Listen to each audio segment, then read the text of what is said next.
This is the 5 tech things you should know about episode number 50, 50 for August 6th, 2010. And it's brought to you by Mosey.com.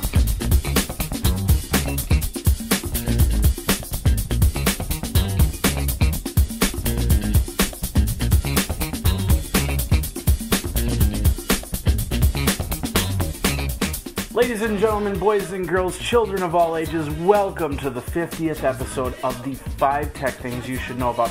It's kind of a cool episode week. We got a 1-year day in tech history over at Geekazine. We've got 150 shows of the weekly podcast over at Geekazine. We got the 50th episode of the 5 tech things you should know about. It's a lot of cool celebration, and the best part is the cool stuff that I'm doing here. Now, one thing that YouTube did to celebrate the 50th episode of the 5 Tech Things is give me more time. Yeah, they increased all the recording times from 10 minutes to 15 minutes if you are not a regular media partner, I think is what they call it. So now we've got 15 minutes to give you 5 tech things to talk about. And we're going to do a little bit more. We're going to do reviews. We'll do a little bit more. But the question is, I want to keep it towards the 10 minutes, but if I go a little bit over, that's okay, right? What do you want to see? Do you want to see the 6 tech things that you should know about? Do you want to see a review? Do you want to see whatever? Let me know. Geekazine@gmail.com, or you can call me at 608-205-4378. Now, folks, this is the easiest way to do this. I got my other Kodak ZI-8 right here. I'm going to actually show you what the new studio looks like. Of course, you've seen this part of the Geek Bar, and I've just hit the record button on my other ZI-8. But let me show you what has changed with the Geek Bar. Now, if we look over here, we're going to actually see a green screen that's painted on the wall. You see some of the paint there. You see some of all the little bits and pieces. And, of course, all the mess that I've created on here. We move over here, we'll see the camera right here. I'm not pointing up too far up because that's where all the lights are now. And we move over here and we'll see the production studio down here, which is a couple of computers and a lot of cool stuff. So this is the new studio that we're going to be doing every single video, every single audio from, and it's going to be really great. I hope you can enjoy. I hope you'll come back every single week for the 5 tech things for all the Geekazine properties and get your full feel on that. And of course, if you want a great camera, this ZI-8 is the thing. It's Kodak. It's been about for a year out, but it does some great stuff, and it's got a microphone attachment, so I can run it through my soundboard to make it sound a little bit better. Alright, folks, I hope you like this little feature, because there's the green screen. You don't see it, you see something else. You see the screen from Mosey.com. I'm telling you, it's your life online. We're putting stuff more on our computers, on our laptops, on our smartphones than ever before. Pictures, data, anything you can think about, tax ID, tax records, everything and anything. So you need to back that stuff up, especially if you move from one computer to the next. How much data you lose a year by not backing up. It's very important. That's where Mosey Unlimited Home comes in. Use the code GEEK, 10% off. We'll talk about that in a second. But $4.95 a month per computer for the year. It's the price of a hard drive. Price of the hard drive per year. Saving yourself millions of dollars by saving your pictures, by saving your documents, your audio files, your video files, stuff that other people just can't recreate because it's your personal stuff. You're saving it from fire, you're saving it from flood, you're saving it from everything. So $4.95, backup now, backup often, backup offsite. Use the code GEEK and you'll get 10% off that already low price. That's all over on Mosey.com. I think this is a case of where jailbreaking actually helps. Now, earlier this week we heard that there was a big problem with PDFs and there was a big vulnerability with your iPhone. Don't open up PDFs. Don't open up PDFs. But the reality was, if I understood it correctly, that if you jailbroke the iPhone, a security vulnerability in Safari shows its ugly head, and where PDFs can then pull information from your system. Now, I've never liked Safari. I'm going to tell you, if the day that they come out with an option to choose Safari or something else, I'm going to take it. I like the fact that I can choose Google or Yahoo or Bing right now. I want to choose a different browser. And until that happens, I'll be really happy. but jailbreaking the phone found the security vulnerability. iPhone or Apple is making a patch for this vulnerability. They're going to have it out very, very soon. It's going to be the OS 4.1. If you jailbreak your iPhone, that's the big thing. That's where everything creeps up. But on the same token, if you jailbreak your iPhone, you can download an application that will monitor this type of stuff and make sure that you don't download some malware. Yes, you can get malware on an iPhone. It's very possible. You got to jailbreak the phone to begin with, but it can happen. So if you jailbroke your iPhone, make sure you've got it protected. Don't use the web on Safari, and moreover, don't download any PDFs. Now, they do have Opera Mini for the iPhone, although you can't set it up as the standard. You can set it up into your iPhone, which is pretty cool. All right, folks, Clear, WiMax, 4G, whatever you want to call it. There's also other types of 4Gs, but Clear is kind of paving the way on 4G and WiMax solutions. They've just rolled out to a whole bunch of new markets, 49 markets in total, 51 million subscribers. It's great. They've got a new round of funding out, and they've got the money to actually create some new markets. They're going to be working on it in the next couple of years. We'll see it in many different markets.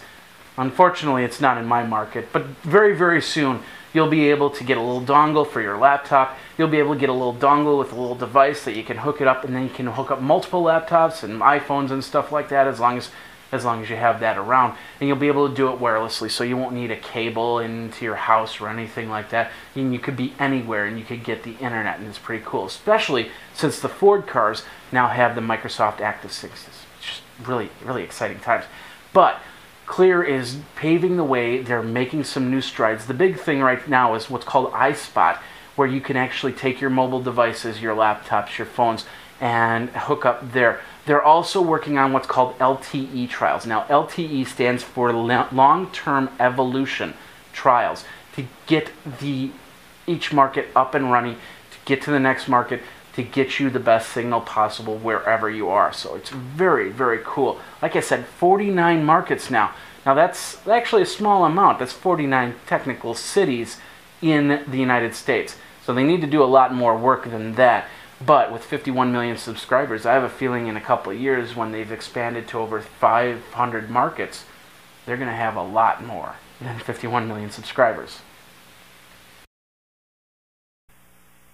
Ladies and gentlemen, welcome to the death of the credit card. I don't know. Well, anyway, mobile phones, we've talked about this before. Your mobile phones become your credit cards. Your mobile phones become your keys. Your mobile phones become your life, your wallet, everything. Well, we're one step closer on this. Verizon, AT&T, T-Mobile, they're working on a test. 4 markets, including Atlanta, that's the only city that they said, that are going to do this test. It's going to roll out in a couple months, and it's going to have a technology where you can use your smartphone as your credit card. So you won't need that plastic in your back pocket. You'll use it for, I don't know, stature or something like that. Look at all the credit cards I got. Now it's going to be, look at all the smartphones I got. This is great. But the whole point is, we're getting closer to creating one device to rule it all. And I don't know, is that a good thing? Is that a bad thing? Well, we just talked about security vulnerabilities over on smartphones two topics ago. We should be a little bit concerned if we're going to start putting our credit data on there a little bit.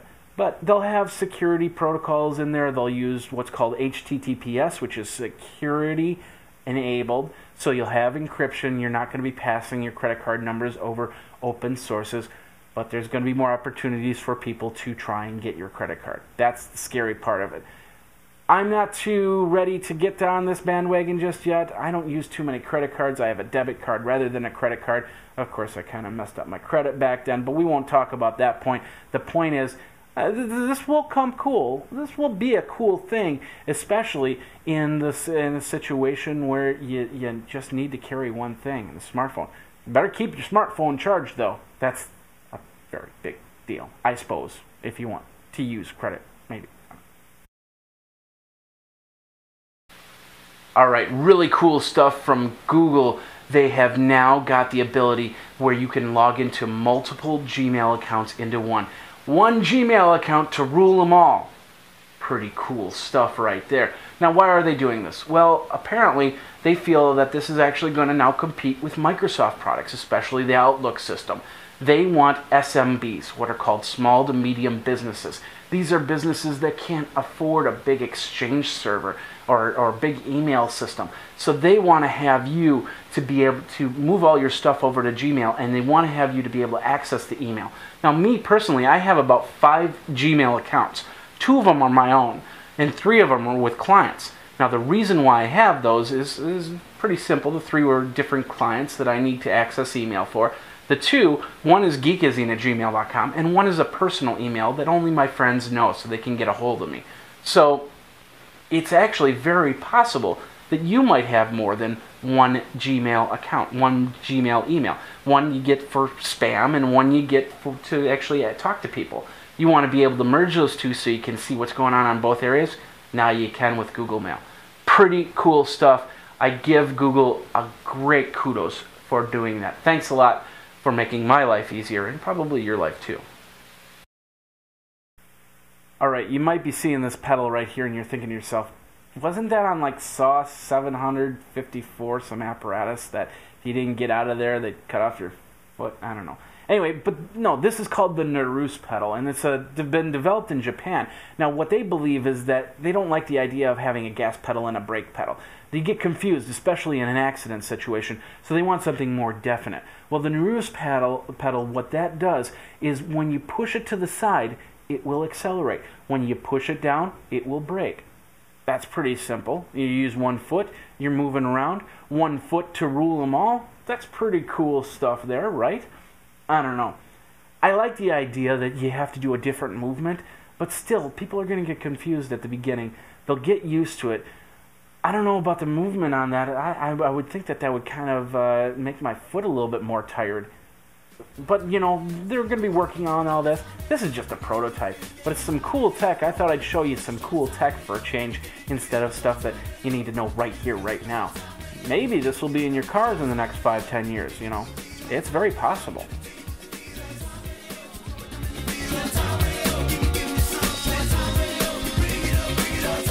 And that is the 5 tech things you should know about for this week. Thank you very much for watching me on this milestone 50th episode. We're going to do another 50 because I'm just that crazy, as most people would say.